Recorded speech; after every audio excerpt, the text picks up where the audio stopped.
Yun na pala mga kangkol, in-install na natin yung inassemble ko lahat na headset na ano, sliding window na brown. Yan mga kangkol, binarina na natin mga kangkol para ma-fix na natin yung frame nya. Yan ang perimeter frame mga kangkol. Saka kadepende yan sa customer kung anong gusto niya, double frame ba or single frame. Yan yung perimeter mga kangkol.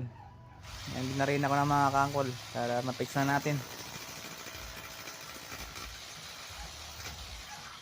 Kangkol, gamit natin na barina yan mga kangkol, yung malaki talaga para mabilisan. Di na tayo masyadong diin mga kangkol. Ganyan lang mga kangkol yung trabaho namin araw-araw mga kangkol, simple lang.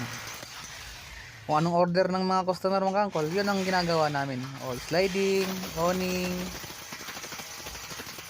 casement, lahat, all about glass mga kangkol. Pero depende yan sa order ng customer, kung anong gusto niya, yun ang ginagawa namin.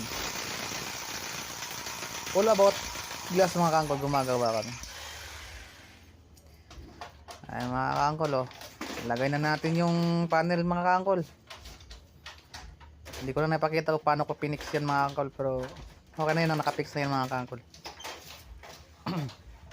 Ayan mga kangkol, ang ganda ng slide nya, walang lagit-ngit.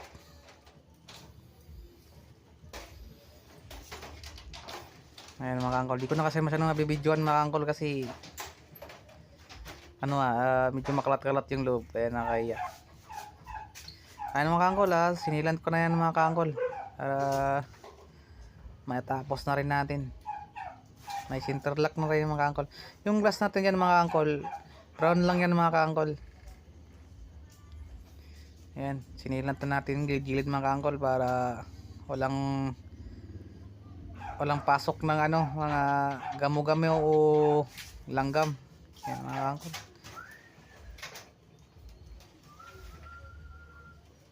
Sa pagsilant naman mga kangkol, kailangan ano, medyo bihasa ka rin kasi pag saglas ka mga kangkol, pag malikot yung kamay mo ay pangit yung dating. Kaya kami sanay na, okay naman mga malinis naman. Ayan mga kangkol, sinilat na natin yung glass mga kangkol. Ito paano, may customer na naman tayong matutuwa mga kangkol na sa gawa natin na beautiful nice. Ganyan lang kasimple mga kangkol mag silant mga kangkol.